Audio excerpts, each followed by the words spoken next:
Meu nome é Adrien e tenho 27 anos. Se você pedisse para alguém da minha família me descrever, provavelmente diriam algo vago. Ah, ele é calado, ou então trabalha com computador, algo assim. Nada muito animador, né? Mas essa tem sido minha realidade. Sempre o calado, o figurante, aquele que nunca dá trabalho, mas também nunca é o centro de nada. Por muito tempo, achei que o problema era comigo, talvez eu fosse o tipo de pessoa que simplesmente não vale a pena notar. Mas com o tempo, percebi um padrão. Não importava o quanto eu me esforçasse, o quanto eu ajudasse ou estivesse presente, eu sempre era ignorado. Isso ficou ainda mais evidente com meu irmão mais novo, o Zach. Ele tem 24 anos e, aos olhos dos meus pais, é tudo que eu não sou: alto, confiante, carismático, filho de ouro desde sempre. Quando ele tirava um AB+ na escola, minha mãe corria postar no Facebook como se ele tivesse ganhado um Nobel. Enquanto isso, quando me formei em silêncio na faculdade, com dupla graduação em ciência da computação e mídia digital, tudo isso enquanto trabalhava em 2 empregos de meio período, meus pais nem mencionaram isso no jantar daquela noite. Nada. Sem parabéns, sem cartão, sem reconhecimento. Lembro de ter ficado ali, sentado à mesa, esperando que alguém dissesse qualquer coisa. Mas Zach tinha conseguido um novo emprego numa empresa de relações públicas no centro, e a conversa foi toda sobre isso. Eu sorri, acenei, dei os parabéns como o bom irmão mais velho que sempre fui. Esse momento ficou comigo, mas deixei pra lá. Como sempre. De qualquer forma, eu tinha outras prioridades. Finalmente me matriculei num programa de mestrado, um marco, já que sou o primeiro da família a ir além da graduação. Estava equilibrando isso com um emprego em tempo integral como designer de UX. Era difícil e solitário às vezes, mas era algo só meu, algo de que eu podia me orgulhar, mesmo que ninguém percebesse. Não esperava festa, nem aplausos. Só pensei que, talvez, quando eu me formasse em maio, eles fossem à cerimônia. Só isso. No mês passado, minha tia Lisa me ligou. Como sempre, animada e simpática do jeito que ela fica quando vai pedir um favor. Adrien, querido, só queria confirmar, você está livre no dia 10? O Zach vai fazer um jantar de formatura naquela churrascaria nova no centro. Sua mãe e seu pai estão organizando tudo. Vai ser ótimo. Pesquei, confuso. Dia 10? Ninguém tinha me contado nada. Lisa fez uma pausa constrangida. Ah, imaginei. Talvez tenham esquecido de comentar, né? Então liguei pro meu pai, direto, sem drama. Perguntei sobre o jantar. Ele nem fingiu surpresa. Ah, sim, disse com naturalidade. A gente achou que você não ia querer ir. Quer dizer, você mal terminou o curso, né? Achei que não se interessaria por essas coisas acadêmicas. Aquilo bateu como um tapa, não por ser novidade, mas por estar mais alto dessa vez. E aquela risadinha na voz dele, como se fosse uma piada da qual eu deveria rir. Eu não ri. Só respondi, então não precisa se preocupar com a minha cerimônia no mês que vem. Silêncio do outro lado. Depois, ele soltou um faz o que quiser cheio de desprezo. Não discuti. Não gritei. Só desliguei. E por alguns dias, fiquei quieto. Não contei pra ninguém o que ele disse. Continuei indo trabalhar, continuei escrevendo minha tese, continuei ajudando meu colega de quarto a consertar o carro depois do expediente e respondendo mensagens no Slack às 23 horas como se nada tivesse acontecido. Mas, por dentro, algo tinha mudado. Eu não estava com raiva, pelo menos não do jeito que costumava ficar. Também não estava triste. Eu estava esgotado. Cansei de tentar provar algo para pessoas que se recusam a me enxergar. Cansei de ser o pensamento secundário, o filho quieto, confiável, sempre presente. Então comecei a planejar. Não era vingança. Não exatamente. Era clareza. Visibilidade. Eu só queria que a verdade fosse vista, mesmo que eles fingissem não enxergar. 2 semanas depois, o jantar de formatura do Zach aconteceu sem mim, como eles haviam planejado. Soube de tudo pelo Instagram. Minha prima Chloe postou fotos da noite inteira. Zach segurando uma garrafa enorme de champanhe. Meus pais rindo ao fundo. Minha tia Lisa fazendo aquele brinde exagerado de sempre com uma taça de vinho. Em uma das fotos, Zack estava recostado na cadeira enquanto todos aplaudiam. Teve 117 curtidas. Na manhã seguinte, acordei, tomei banho e verifiquei meus e-mails. A confirmação final estava lá, minha cerimônia de formatura estava marcada e aprovada.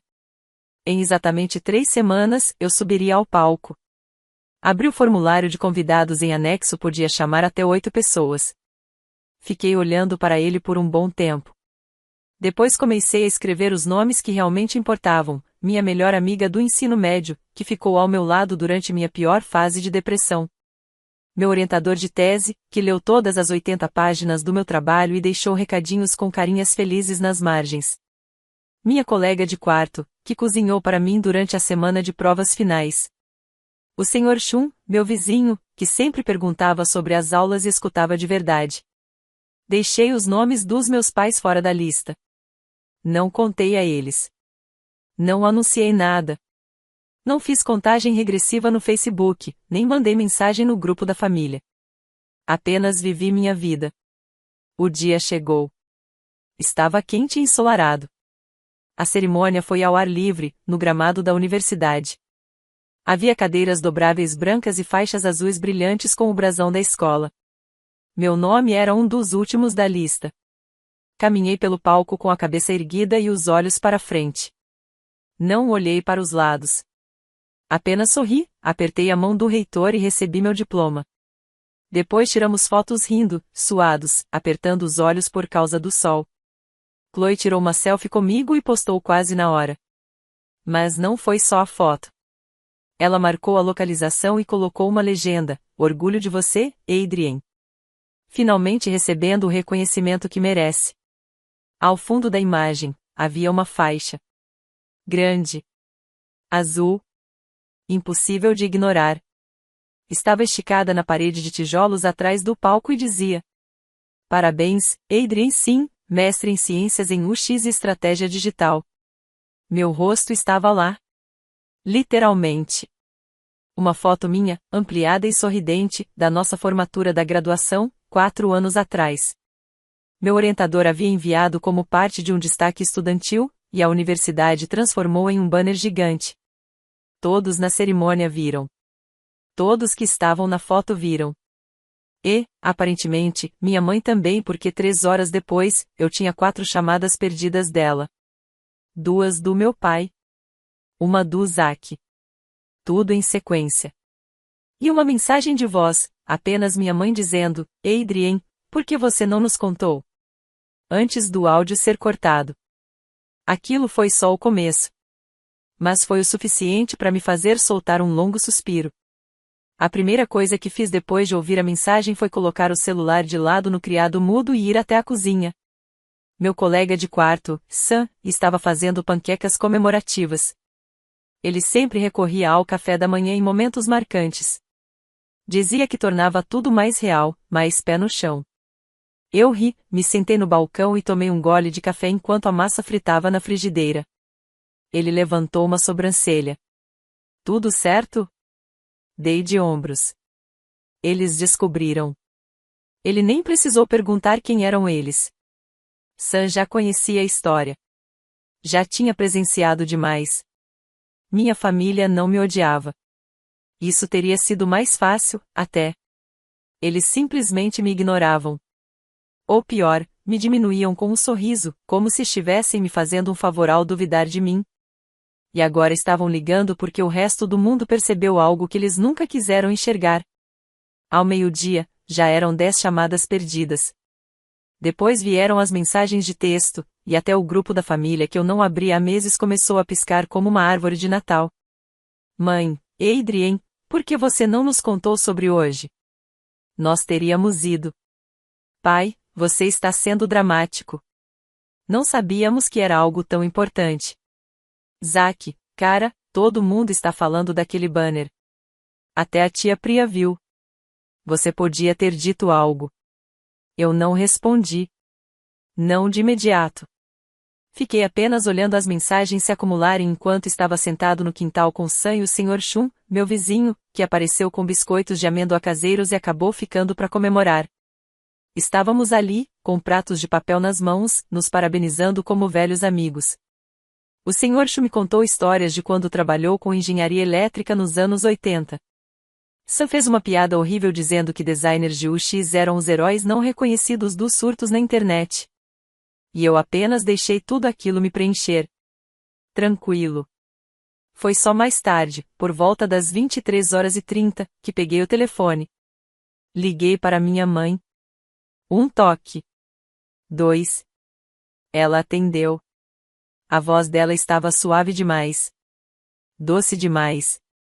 Adrien, ela disse, ficamos tão surpresos ao ver a postagem da Chloe. Eu nem sabia que você se formaria hoje. Não respondi de imediato. Deixei o silêncio durar. Só o suficiente para incomodar. Por que você não nos contou? Ela perguntou de novo, com uma confusão que parecia até sincera. E eu falei, por fim. Vocês não me contaram sobre o jantar do Zack. Ah, isso é diferente, ela rebateu depressa. Achamos que você talvez não quisesse ir. Eu ri. Não porque era engraçado, mas porque era exatamente o que eu esperava ouvir. E você achou que eu não iria querer vocês na minha formatura? Silêncio. Bem, ela disse por fim, se queria que a gente estivesse lá, deveria ter dito. Eu disse. Por anos. Ela ficou muda. E eu não estava gritando. Nem chorando. Eu estava apenas afirmando os fatos com calma, com clareza, como se estivesse redigindo um e-mail de trabalho. Eu te convidei para minha cerimônia de formatura. Você disse que teria um torneio de golfe. Mostrei minha tese e você mudou de assunto para a nova namorada do Zack. Toda vez que tentei compartilhar algo que me dava orgulho, você desviava a conversa para ele. Ela gaguejou. Isso não é justo. Mas é verdade. Fiz uma pausa, deixando o peso daquilo cair. Não te convidei hoje porque não queria guardar mais uma lembrança sua olhando para o celular ou sorrindo educadamente enquanto perguntava quando eu faria algo de verdade. Eu nunca disse isso, ela se apressou em afirmar, defensiva. Não foi isso que eu quis dizer. Mas foi assim que me senti. Ficamos em silêncio de novo. Então, num tom mais suave, ela perguntou. É isso que você quer, Adrien? Nos excluir completamente por causa de um jantar? Quase ri. O jantar. Para eles, sempre foi só isso. Um momento isolado. Nunca os padrões. Nunca o desgaste lento. Nunca o acúmulo de ser esquecido, diminuído, tratado como rodapé na história de outra pessoa. Não, respondi. Eu não quero excluir ninguém. Mas quero que você entenda que eu não sou o filho de segunda opção. Não sou o figurante na vida do Zack. Mais silêncio. Então ela sussurrou. Eu só queria que você tivesse nos dito o quanto isso significava para você. Soltei o ar pelo nariz. Eu disse. Vocês é que não ouviram. Desliguei antes que ela respondesse. Não dormi muito naquela noite. Não porque estivesse magoado, mas porque alguma coisa dentro de mim estava mudando. Algo que tinha sido sufocado por anos. Eu não estava mais apenas com raiva. Nem triste. Eu estava livre. Mas não tinha terminado. Na manhã seguinte, enviei alguns e-mails. Nada dramático, só coisas formais. Escrevi para o departamento de mídia digital da universidade, onde fiz minha bolsa, perguntando se estariam interessados em divulgar meu projeto de tese que já vinha chamando a atenção de alguns blogs de tecnologia. Eles responderam, claro que sim. Então perguntei se considerariam nomear a próxima bolsa de pós-graduação em homenagem à minha avó, Grant, a única pessoa da minha família que acreditou em mim de forma incondicional. Ela faleceu quando eu tinha 16 anos, mas eu ainda lembrava das palavras dela. Um dia, eles vão enxergar você. Na quinta-feira, as redes sociais da universidade publicaram uma foto me apresentando o projeto. A legenda dizia: Ex-aluno Adrien Sim revoluciona modelos de UX para estudantes. Confira o destaque completo no nosso site. Foi compartilhado centenas de vezes. E foi aí que as ligações começaram de verdade. Familiares com quem eu não falava havia anos. Primos que, de repente, lembraram da minha existência. Minha mãe. Meu pai. Os dois, agora, alternando entre orgulho e culpa, tentando encontrar uma narrativa onde sempre pareceram me apoiar. Eu não os bloqueei. Não explodi. Apenas, não respondi. Mas então, algo aconteceu. Que me forçou a responder. Zack apareceu. Ele estava esperando do lado de fora do meu prédio no sábado à tarde, usando um moletom, mãos nos bolsos, encostado na parede como se fosse dono do lugar. Quando saí com uma sacola de compras, quase não o reconheci. Ei, ele disse, se afastando do muro. Assenti. Ei. Você realmente não ia me contar? Você teria vindo? Perguntei. Ele abriu a boca para responder, mas depois fechou. Olha, cara, eu entendi. De verdade. Eles sempre compararam a gente, e eu sei o quanto isso foi péssimo. Mas não foi culpa minha. Levantei uma sobrancelha. Não? Mas você nunca se incomodou com os elogios. Nunca disse, na verdade, foi o Adrien que me ajudou naquele projeto. Ou, Adrien também vai se formar. Você aceitou tudo de braços abertos e me deixou sumir no fundo. Zack pareceu, pela primeira vez, genuinamente desconfortável. Eu não achei que isso importasse tanto para você. E esse é exatamente o problema. Ele se mexeu, trocando o peso de um pé para o outro, nervoso. E agora? Vai cortar a gente para sempre? Não respondi. Eu só vou continuar fazendo o que sempre fiz, trabalhar duro, ter orgulho do que construo. Mas, daqui para frente, não vou mais ficar calado enquanto os outros levam o crédito ou me fazem sentir pequeno. Zack assentiu devagar. Ok. Isso é justo. Ele começou a se afastar, mas parou e se virou antes de sair. Só para constar, o banner estava incrível. Eu sorri. Obrigado. Ele foi embora, e eu fiquei ali parado por um tempo, com a sacola de compras numa mão e a cidade zumbindo à minha volta. E então, naquele fim de tarde qualquer, recebi o e-mail que mudaria tudo. O endereço era desconhecido à primeira vista. Quase apaguei sem abrir, achando que era spam. Mas o assunto me fez congelar. Sua tese chamou nossa atenção. Vamos conversar? Meu coração bateu mais rápido enquanto eu clicava. A mensagem era direta e profissional. Olá, Adrien. Recentemente, encontrei sua tese sobre UX Estratégia Digital enquanto pesquisava inovações em design liderado por estudantes.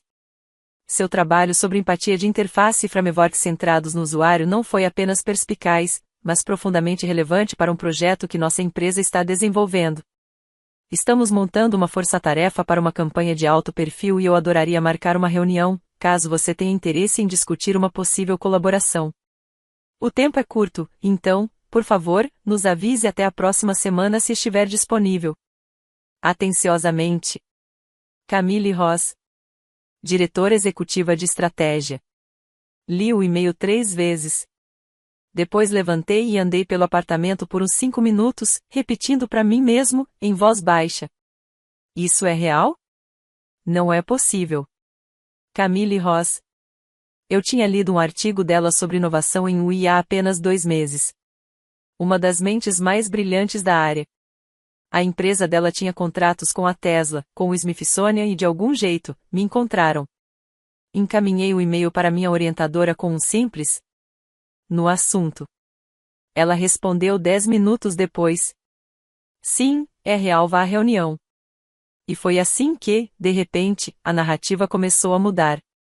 Não só na minha cabeça, mas de forma concreta, visível. O cara que mal era notado pela própria família agora estava sendo procurado por uma das empresas mais importantes do país. Mesmo assim, não contei à minha família. Eu não estava mais interessado na aprovação deles. Não precisava de um tapinha nas costas. Aquilo não era para eles. Mas o universo, é claro, tem um senso de humor irônico. 3 dias depois, recebi uma mensagem da minha mãe. Era um print da minha foto eu, ao lado da Camille, sorrindo em frente ao logotipo da empresa. A equipe de mídia da universidade tinha postado no LinkedIn oficial. De tese a líder de pensamento, como Adrian sim está redefinindo a empatia digital. A mensagem da minha mãe veio seca, direta. Por que estamos descobrindo isso pela internet? Não respondi. Não é essa. Mas mais tarde, naquela mesma noite, meu pai me mandou uma mensagem mais longa. Pela primeira vez, sem raiva, sem sarcasmo, sem aquele tom de superioridade passiva que sempre usava. Era simples. Quase um pedido de desculpas. Filho. Acho que te devo um pedido de desculpas. Talvez mais de um. Eu não percebi tudo o que deixei passar. Erramos em não estar lá. Eu errei por não te ver como você realmente é. Fiquei olhando para a mensagem por um bom tempo. Escrevi 4 respostas diferentes, apaguei todas. Até que, finalmente, mandei só isso. Obrigado por dizer isso. Não estou mais com raiva, mas também não vou fingir que o passado não aconteceu. Ele não respondeu. Nem naquela noite, nem na manhã seguinte. Mas algo havia mudado. Mesmo assim, tudo isso parecia distante diante do que aconteceu no fim de semana seguinte. Porque aquilo, sim, trouxe tudo à tona. Tudo começou com um telefonema inesperado da tia Priya. Ela nunca ligava. Era a irmã mais velha do meu pai, agora aposentada. O tipo de mulher que usa pérolas para ir ao mercado e te corrige no meio da frase. Adrian, disse ela, com aquele tom seco e direto, acho que está na hora de termos uma conversa séria. Me preparei para o pior. Mas o que ela disse em seguida tirou o ar dos meus pulmões. Eu vi o artigo, continuou, e quero ser franca com você. Seus pais sempre preferiram o Zack. Isso é óbvio desde que vocês eram crianças. Eu disse isso a eles mais de uma vez. Fiquei em silêncio. Eu nem sabia que ela tinha notado. Eles sempre deram desculpas, ela continuou. Diziam que você era diferente. Quieto demais. Sensível. Mas já observei de longe por tempo suficiente. E cansei de ficar calada. Me sentei à mesa da cozinha. Minhas mãos tremiam. Existe uma questão familiar sendo discutida, ela disse, escolhendo bem as palavras. Você deveria estar envolvido nisso. Mas, do jeito que as coisas estão indo, eu não me surpreenderia se seu nome sumisse dos registros do fundo familiar. Meu coração disparou. Como assim? Estão falando em dar ao Zack a procuração pela parte do seu pai? Descobri ontem. Senti o sangue sumir do meu rosto. Eu nem sabia da existência desse fundo. Nunca tinha ouvido ninguém sequer mencioná-lo. Achei que você devia saber, ela finalizou. Porque isso não é justo. E você merece mais. Depois da ligação, fiquei sentado com o celular na mão por um bom tempo, ouvindo o próprio pulso nos ouvidos. Todas aquelas noites mal dormidas, todas as vezes que engoli a dor, todos os anos em que fui tratado como invisível. E agora, quando finalmente estava de pé, eles já se preparavam em silêncio para me apagar de novo. Não. Não desta vez. Abri meu laptop. Comecei a rascunhar um e-mail. Não era para meus pais. Nem para Zack. Nem para um advogado ainda. Eu não tinha dito nada a ele sobre o que sabia. Ainda não precisava. Antes, eu queria ter tudo documentado. Fechado. Incontestável. Porque desta vez, eu não ia sumir. Eles iam ter que me ver. Cada parte de mim. Especialmente a parte que sempre tentaram ignorar. Passei a semana seguinte mergulhado em ligações jurídicas, pesquisas silenciosas e e-mails antigos que eu jamais imaginei que voltaria a abrir. Cada recibo de Natal. Cada captura de tela das conversas em que me faziam sentir culpado por emprestar só um pouco pro Zack. Cada vez que eu paguei o imposto da casa no lago, aquela que nunca ia ser minha, mesmo estando no meu nome parcial. Desenterrei tudo. Foi exaustivo. Irritante. Mas, de certa forma, também libertador. Cada prova que eu encontrava tornava minha história mais sólida. Mais real. Eu não estava exagerando. Eu não era sensível demais. Eu não estava inventando favoritismo. Eu vinha financiando, sem perceber, uma narrativa que me colocava no papel de filho menor. Mas agora, tudo mudaria. Minha advogada, Diane perspicaz, calma e implacável me guiou em cada etapa do processo. Eles não podem te remover de um fundo que contém seu nome sem uma contestação formal, explicou. Mas podem tentar mudar a autoridade, especialmente se o Zack tiver sido nomeado como futuro executor, ou se alguma parte dos documentos estiver desatualizada. Você precisa se antecipar. E eu me antecipei. Entramos com um pedido de acesso completo aos registros do fundo, citando interesses legítimos e atividades recentes que levantavam suspeitas. Autorizei uma auditoria completa. Isso gerou uma notificação formal enviada diretamente aos meus pais. Foi aí que o silêncio acabou. Na manhã seguinte, enquanto eu trabalhava, meu telefone começou a vibrar de 10 em 10 minutos. Primeiro minha mãe. Depois meu pai. Depois o Zack. E então veio a avalanche de mensagens. Mãe? Adrien, o que você está fazendo? Você está exagerando tudo isso. Pai? Você realmente contratou um advogado? Por que faria isso com a gente? Zack? Mano, uma auditoria no fundo?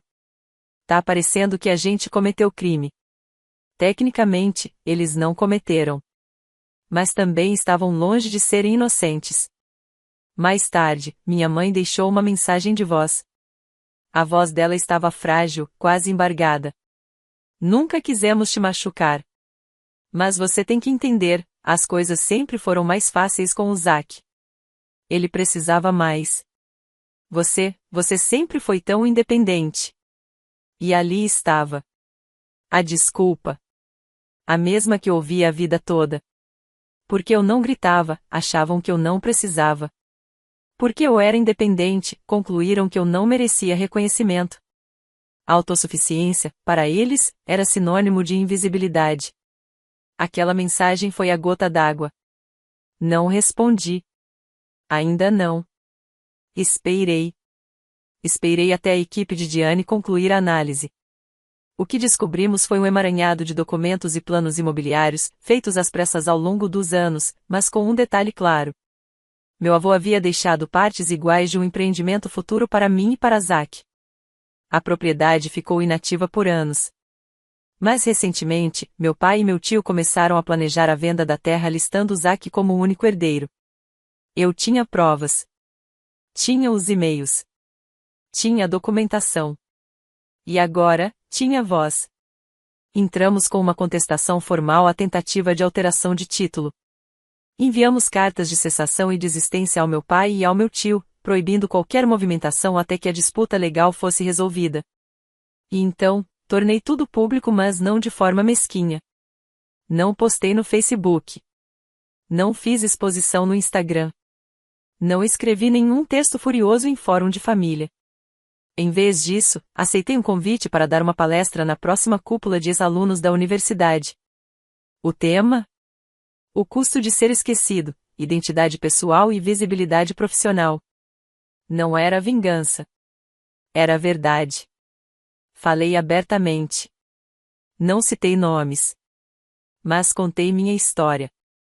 Sobre os anos que passei tentando provar meu valor para uma família que só aplaudia um filho. Sobre o que era vencer repetidamente, e nunca ser reconhecido. ChatGPT Said. Sobre a força que foi necessária para parar de esperar e finalmente começar a agir. Havia cerca de 200 pessoas naquele auditório. Uma delas era Chloe, minha prima, que veio até mim depois, com lágrimas nos olhos. Queria ter percebido antes, disse ela. Outra era a tia Priya. Ela não disse nada. Apenas me abraçou tão forte que ficou difícil respirar. Uma semana depois, o departamento de mídia da universidade publicou a transcrição completa da palestra online. Espalhou-se feito fogo em palha pela rede de ex-alunos. A faculdade me mandou um e-mail. Colegas de turma compartilharam. A palestra foi citada num podcast, eventualmente, alguém a encaminhou para os meus pais. Eu não fazia ideia de que eles tinham ouvido. Até uma tarde de domingo, quando bateram à porta do meu apartamento. Abri. Era meu pai. de mãos nos bolsos, com um olhar cansado mais velho do que eu me lembrava. Minha mãe estava logo atrás, segurando uma caixa. Entraram em silêncio e se sentaram no sofá. Meu colega de quarto, percebendo o clima, discretamente sumiu do cômodo. Ninguém disse nada por alguns segundos longos demais. Então meu pai pigarreou e falou. A gente não via as coisas com clareza. Mas agora vemos. Minha mãe colocou a caixa na mesa de centro. Dentro, estavam dezenas de fotos antigas, trabalhos escolares, recortes, até prêmios que eu nem lembrava que existiam, coisas da minha adolescência. Guardamos tudo isso, disse ela, com a voz baixa. Mas nunca soubemos como mostrar que estávamos orgulhosos de você. Olhei para a caixa. Não resolvia tudo. Não apagava o passado. Mas, era um começo. Então meu pai disse algo que eu nunca imaginei ouvir. Estamos pausando tudo. O fundo. A venda. Até que isso seja resolvido da forma certa. Eu apenas assenti. Era só isso que eu queria, ser tratado com justiça. Não foi um final perfeito. Não foi um conto de fadas. Não houve pedido de desculpas dramático que consertasse anos de invisibilidade. Mas houve reconhecimento. Houve avanço. E, finalmente, houve equidade. A auditoria concluiu a meu favor. O fundo foi ajustado para refletir a intenção original do meu avô, partes iguais para os 2 netos. Usei minha parte para fundar uma organização sem fins lucrativos voltada a apoiar estudantes de primeira geração interessados em design. Dei o nome da minha avó à única pessoa que sempre me viu, mesmo quando ninguém mais via. Zack e eu não nos tornamos próximos. Talvez nunca sejamos. Mas ele fez uma doação para a fundação. Sem dizer nada. Sem bilhete, sem telefonema. E, de algum modo, isso significou mais do que qualquer discurso. Meus pais não viraram pessoas diferentes da noite para o dia. Mas começaram a aparecer. Discretamente. Com autenticidade. E eu segui em frente. Não com raiva. Mas com clareza. Porque, às vezes, a verdadeira vingança não é gritar mais alto. É tornar-se inegável. Tão visível que eles jamais possam fingir que você não esteve ali. E foi exatamente isso que eu fiz.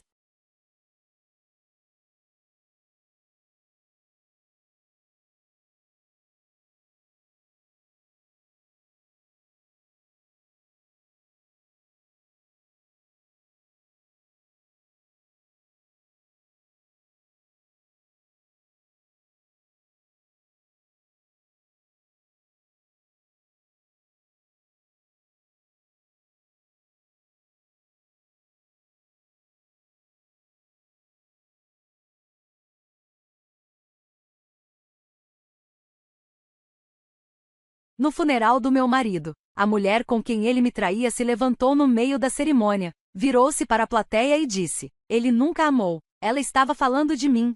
A voz dela ecoou pela igreja como se tivesse todo o direito de estar ali. Suas palavras pairaram no ar, pesadas e ásperas, como um tapa que eu não tive permissão de revidar.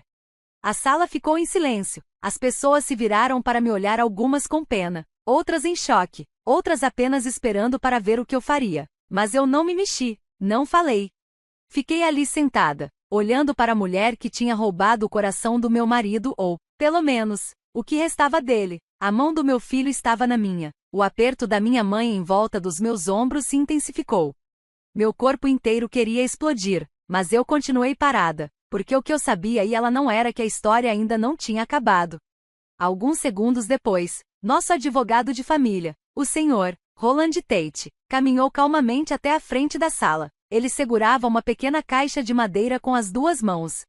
Todos o observavam, sem saber se aquilo fazia parte da cerimônia ou era algum tipo de anúncio de última hora. Ele se virou para ela, a amante, e disse, sem hesitar: ele deixou isso só para você. Ela pegou a caixa como se fosse um presente, como se tivesse ganhado alguma coisa. Abriu, e então gritou. Antes do funeral, eu não chorei. Eu não consegui, não por ele, ainda não. Julian estava morto havia 6 dias. Um acidente de carro, estrada escorregadia por causa da chuva, tarde da noite. Disseram que foi instantâneo, mas esses detalhes não importavam para mim. O que importava era o silêncio que veio depois. Aquele tipo de silêncio que não é tranquilo, apenas pesado. Lembro-me vividamente da manhã do funeral, o cheiro do café que eu não consegui beber, o jeito como minha mãe ficava ajustando seu colar de pérolas, como se aquilo desse a ela algo em que se apoiar. O som de Caleb, meu filho de 10 anos, fechando o zíper de sua pequena jaqueta preta, tentando agir como se aquilo fosse só mais um evento de adultos, como se não soubesse que o mundo dele tinha acabado de se partir ao meio.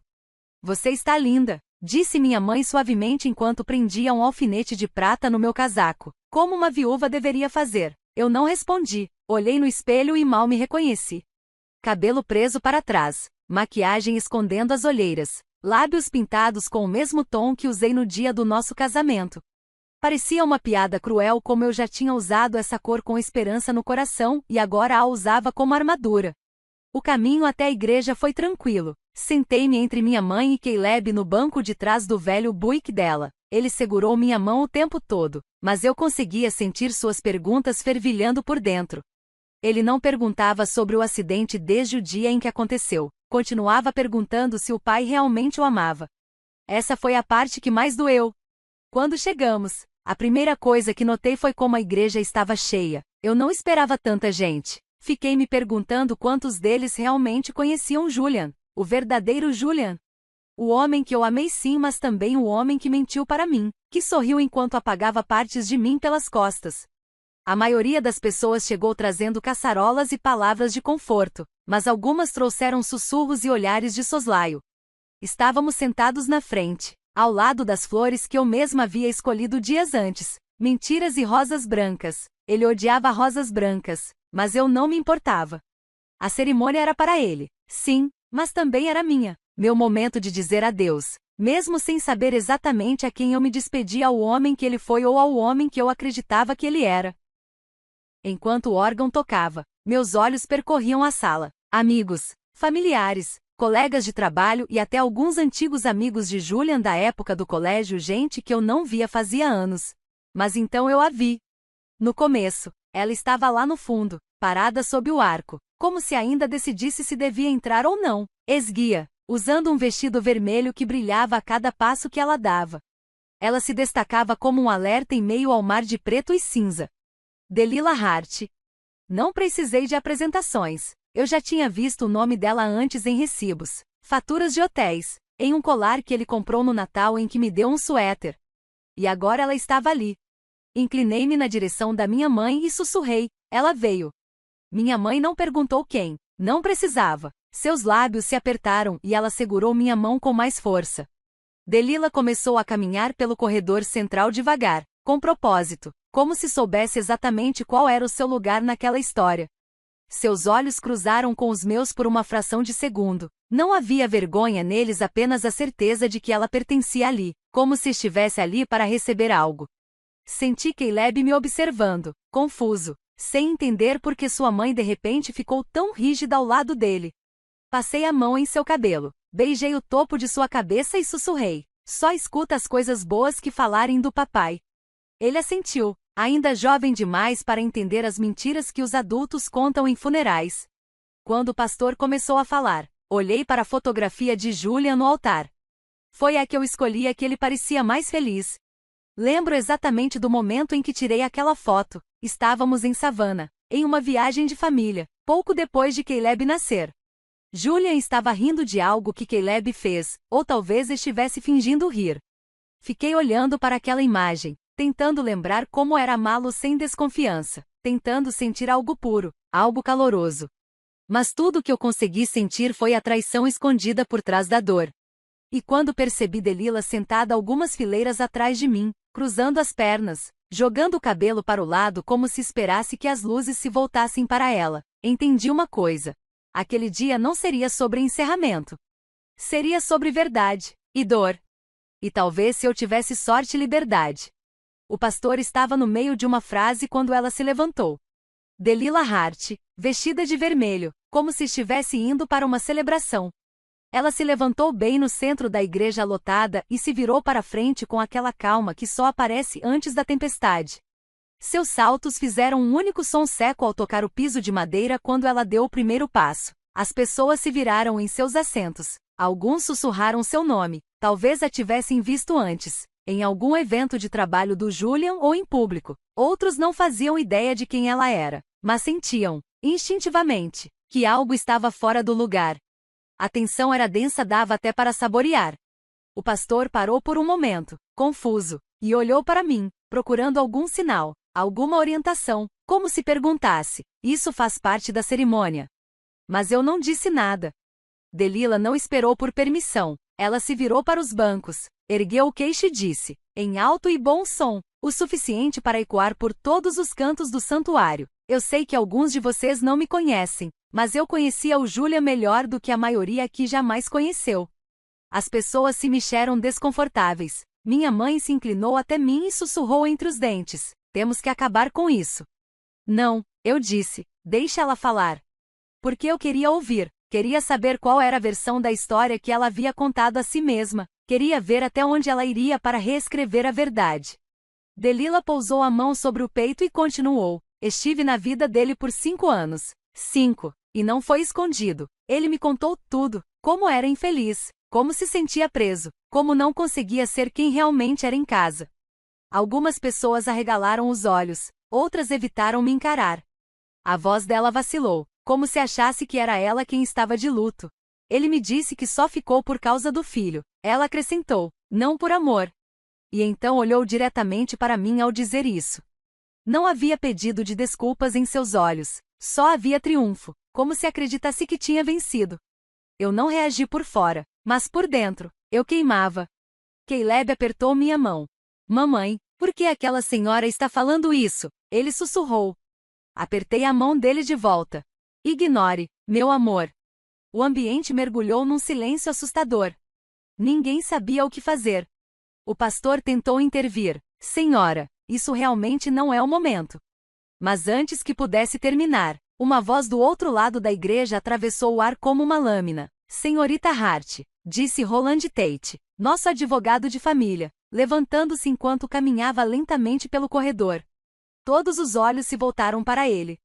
Ele segurava uma pequena caixa de madeira simples, polida, lembrava uma caixa de joias, mas mais pesada, mais densa. Delila congelou, sua expressão mudou, de confiante para confusa, depois, curiosa.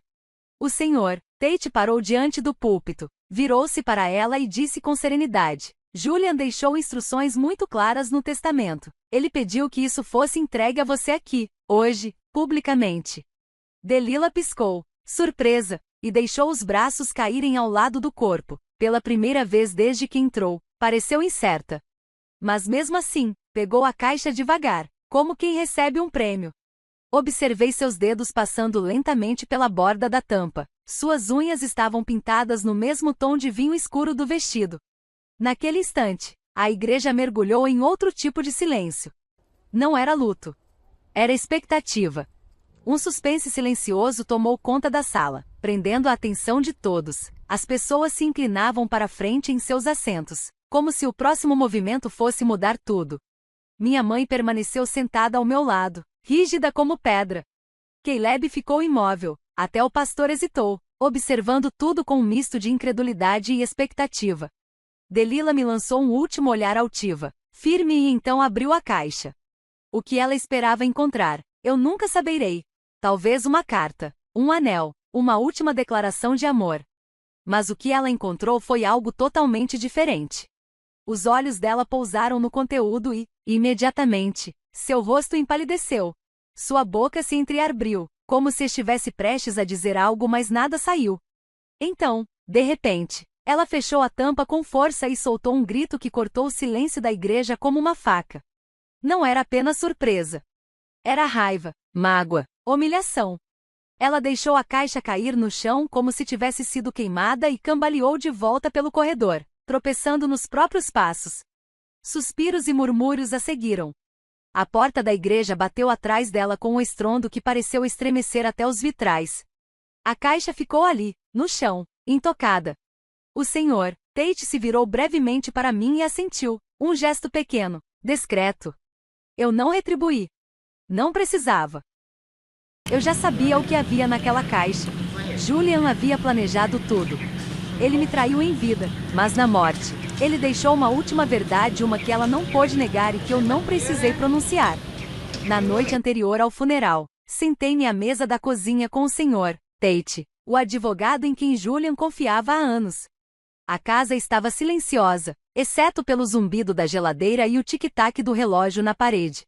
Caleb dormia no andar de cima. Minha mãe estava no quarto de hóspedes, rezando o terço pela terceira vez naquele dia. O senhor Tate abriu o testamento de Julian e deslizou o documento sobre a mesa. Eu nem tentei pegar.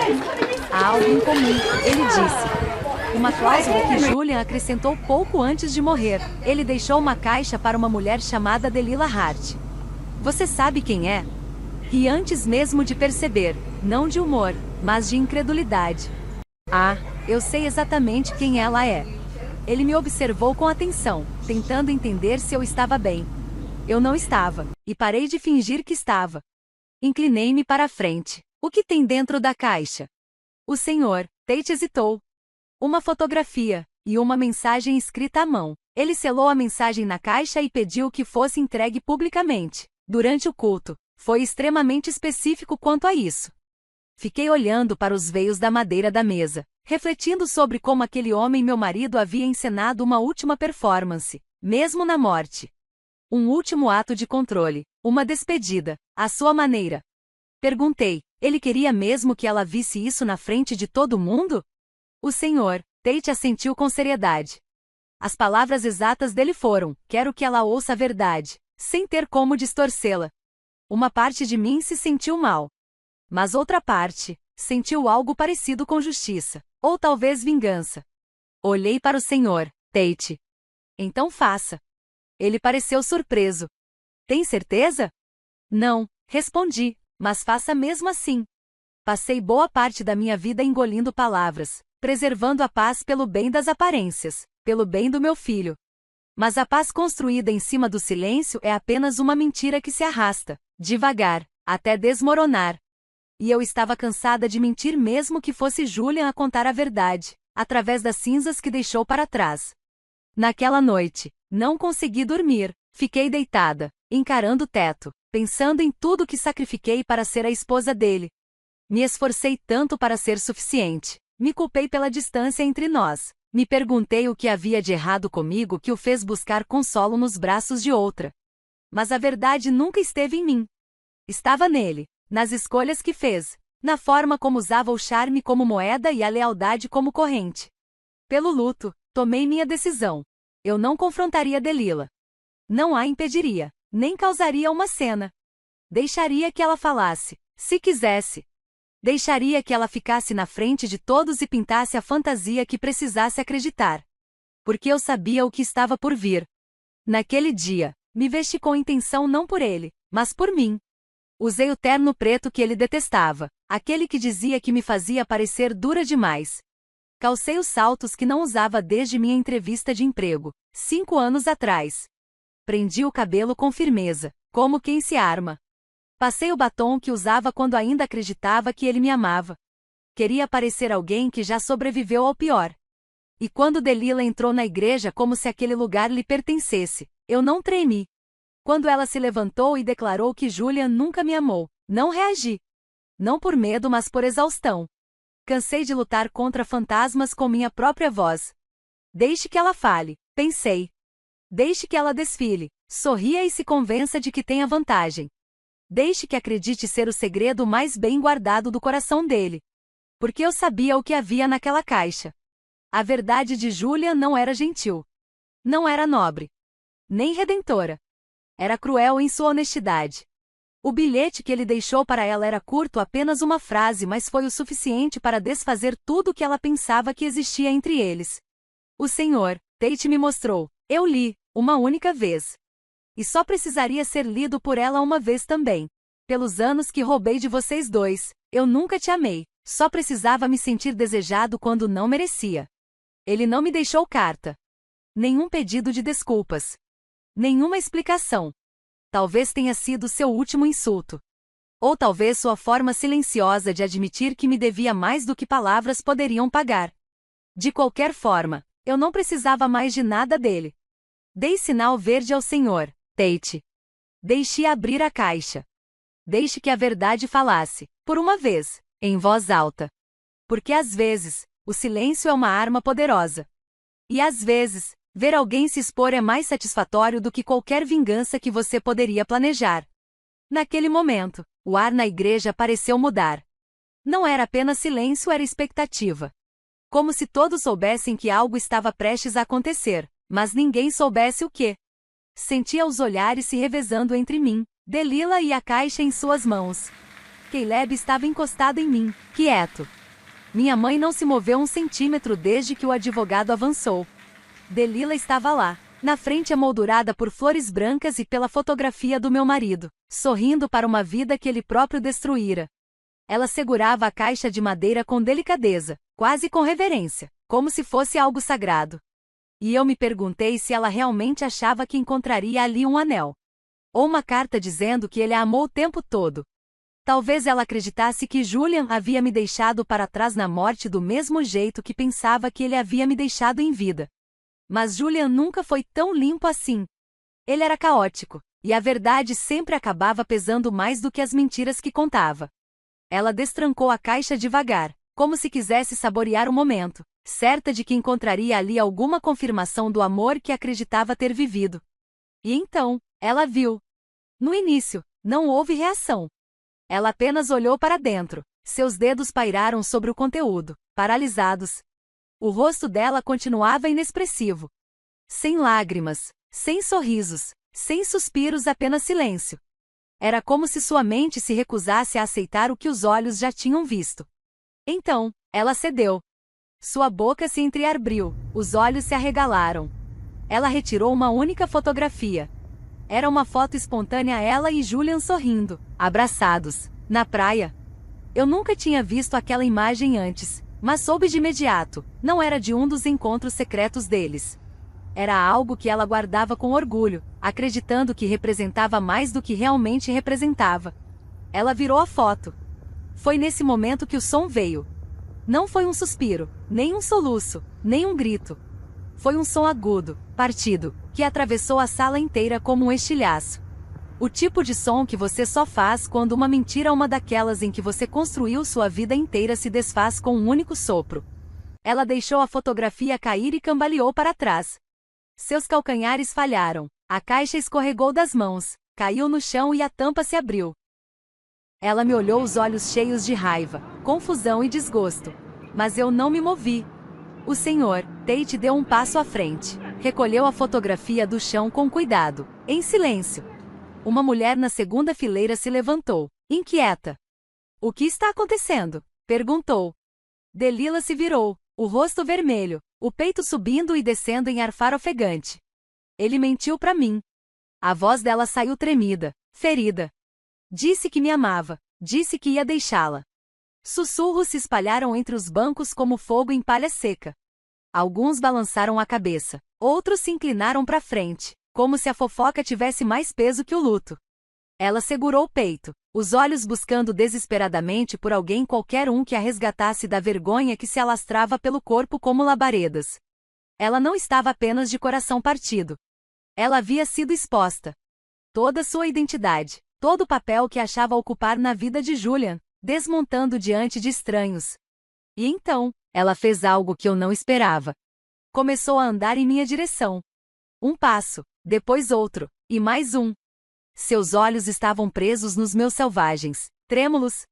Levantei devagar, colocando Caleb atrás de mim com cuidado, apoiando uma mão no banco. Por quê? Ela perguntou. A voz dela saiu como vidro quebrando sob os pés. Por que ele faria isso comigo? Olhei para ela, firme. Por um instante que pareceu durar uma eternidade. Então eu disse, com clareza e sem emoção. Porque ele fez isso comigo primeiro. E me sentei de novo. Ela não respondeu. Ficou ali, parada, piscando como se tivesse levado um tapa. Seus braços caíram ao lado do corpo, e ela simplesmente se virou e saiu. Dessa vez, o som dos saltos dela ecoou mais alto. Não era firme, nem orgulhoso, era um som irregular, hesitante. Ela abriu as portas da igreja e desapareceu sob a luz do sol. Todos ficaram olhando. Alguns ainda na porta, outros ao lado do caixão, outros me observando. Mas eu não dei nada a eles. Nem lágrimas, nem sorrisos, nem sequer um eu avisei. Eu não tinha mais nada a provar.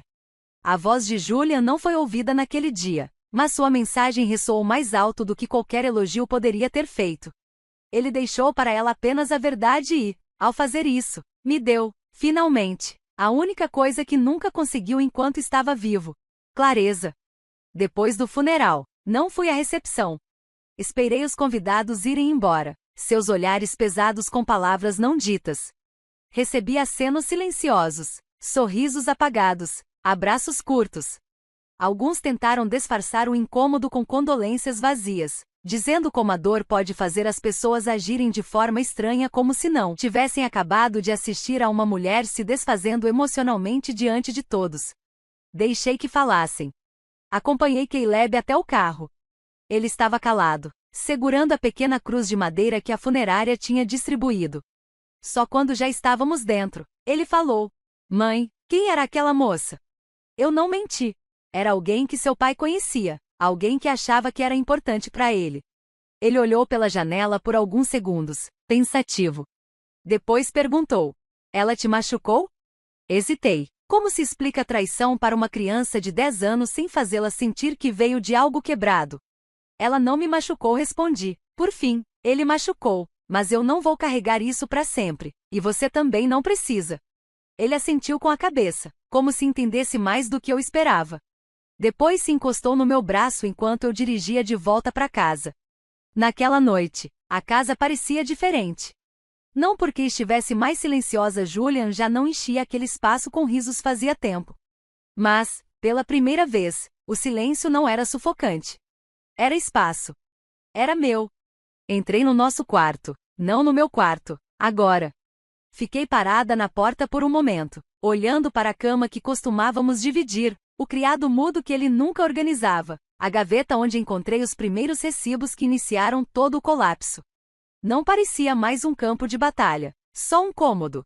Abri o armário e peguei o último terno que ele usou do nosso jantar de aniversário, um ano antes de ele morrer. Passei os dedos pela lapela, tentando lembrar como era amá-lo sem desconfiar de cada palavra, cada ligação tarde da noite, cada olhar perdido. Essa versão dele existiu um dia. Mas amar alguém não é a mesma coisa que conhecê-lo. No fim das contas, eu nunca conheci de verdade Julian. Não até que fosse tarde demais. Coloquei o terno sobre a cama, dobrei-o com cuidado e o guardei em uma caixa de doações. Eu não precisava mais daquilo. Na verdade, eu não precisava mais de nada daquilo. Na manhã seguinte, fiz panquecas para o Caleb. Coloquei música enquanto comíamos. Ele riu pela primeira vez em semanas. E foi aí que eu percebi algo importante. Eu não estava mais de luto por Julian. Eu estava de luto por mim mesma, ou melhor, por uma versão de mim que achava que o amor precisava ser conquistado. Que acreditava que lealdade era silêncio. Que força se media pela dor que você aguentava calada. Mas aquela versão de mim, ela já não existia mais. Não estou mais com raiva da Delilah. De verdade. Acho que ela o amava do jeito dela. Ou talvez ela só gostasse da sensação de ser escolhida, assim como um dia eu também gostei. Mas o amor construído sobre mentiras não é amor. É sobrevivência. E eu cansei de só sobreviver. Eu quero viver. Julian achou que a verdade a destruiria. E destruiu, sim. Mas também me libertou. E talvez, de forma torta e inesperada, esse tenha sido o último presente dele. As pessoas sempre dizem que funerais são para os vivos, não para os mortos. Antes, eu achava que isso significava encerramento. Agora, acho que significa escolha. Você pode escolher quem vai ser depois que as partes mais difíceis da sua história terminam. Você escolhe se a dor será sua prisão ou seu ponto de virada. Eu escolhi a segunda opção. Naquela manhã, em pé na janela, com o café na mão, observando Caleb correndo atrás do cachorro no quintal, eu percebi. Eu não estava esperando mais nada. Nem desculpas, nem respostas. Nem alguém para me salvar da dor. Eu tinha me salvado. Se essa história te emocionou ou te fez refletir sobre amor, traição ou força de um jeito diferente, compartilha com alguém. Talvez outra pessoa também precise ouvir isso. Me conta aqui nos comentários, o que você teria feito no meu lugar? Você teria ficado em silêncio ou teria dito algo naquele dia? E se quiser ouvir mais histórias reais sobre decepções, cura e tudo que vem depois, se inscreve no canal. Clica no curtir se essa te tocou e ativa o sininho para não perder o que vem por aí. Obrigada por ouvir a minha verdade. A gente se vê na próxima.